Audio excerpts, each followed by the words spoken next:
எல்லோருக்கும் வணக்கம். விழிப்புணர்வோடு இருப்பதற்காக தான் இந்த வீடியோ. வெதர் ரிப்போர்ட்டை பற்றி முழுமையா கவனமா கேளுங்க. இந்தியன் ஓஷன்ல தென்கிழக்கு கடல் பகுதியில ஒரு காற்றழுத்த தாழ்வு நிலை உருவாயிருக்கு. அதே நேரத்துல அரேபியன் சீலையும் உருவாயிருக்கு. தமிழகத்தை சுற்றி 4 கண்கள் உருவாயிருக்கு. அப்ப அது என்னவா மாறும்னா, மேகங்கள் ஒன்றாக குவிந்து வடமேற்கு, அதாவது KTCC, காஞ்சிபுரம், திருவள்ளூர், சென்னை, செங்கல்பட்டு இதை நோக்கி கனமழையோ அல்லது அதீத கனமழையோ பொழிவதற்கு வாய்ப்பு இருக்கு. அதனால 3 நாட்களுக்கு மிக கவனமாக இருக்கணும். அதாவது இன்று அக்டோபர் 15 ஆரஞ்சு அலர்ட் மிக கனமழையும், அக்டோபர் 16 ரெட் அலர்ட் அதீத கனமழையும், அக்டோபர் 17 எல்லோ அலர்ட் கனமழையும் பொழிவதற்கு வாய்ப்பு இருக்குன்னு வானிலை மையம் அறிவிச்சிருக்காங்க.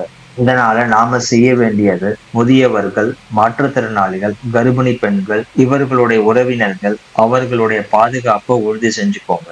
அடுத்தது அத்தியாவசிய பொருட்களான பால், பிரெட், மருந்து பொருட்கள், உணவுக்கு தேவையான பொருட்கள், கேண்டில், மேட்ச் பாக்ஸ், குடிநீருக்கு தேவையான வாட்டர் கேன்கள் இவையெல்லாம் ஸ்டாக் பண்ணி வச்சுக்கோங்க. மின்சாரம் எப்ப வேணாலும் தடைப்படுறதுக்கு வாய்ப்பு இருக்கு. அதனால மொபைல் போன், பவர் பேங்க் இவற்றுக்கெல்லாம் சார்ஜ் பண்ணி வச்சுக்கோங்க. தேவையில்லாம வீட்டை விட்டு வெளியில போகாதீங்க. பாதுகாப்பாக இருங்க. அரசு தேவையான முன்னெச்சரிக்கை நடவடிக்கை எல்லாம் எடுத்திருக்காங்க. எமர்ஜென்சி ஹாட்லைன் நம்பர் 1913, தமிழ்நாடு மின்சார வாரியம் 9498794987 என்ற நம்பருக்கு தொடர்பு கொள்ளலாம். மழையை பற்றி உடனுக்குடன் அப்டேட் தெரிஞ்சுக்கணும்னு நினைச்சீங்கன்னா டிஎன் அலர்ட் செயலியை பதிவிறக்கம் பண்ணி வச்சுக்கோங்க.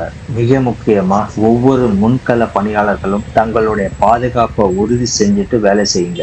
பொதுமக்களாகிய நாம் ஒவ்வொரு முன்கள பணியாளர்களும் பாதுகாப்பாக இருக்க பிரார்த்தனை செய்வோம். எல்லோரும் பாதுகாப்பாக இருங்க. உங்கள் அத்தனை பேருக்கும் நல்லதே நடக்கட்டும். நன்றி.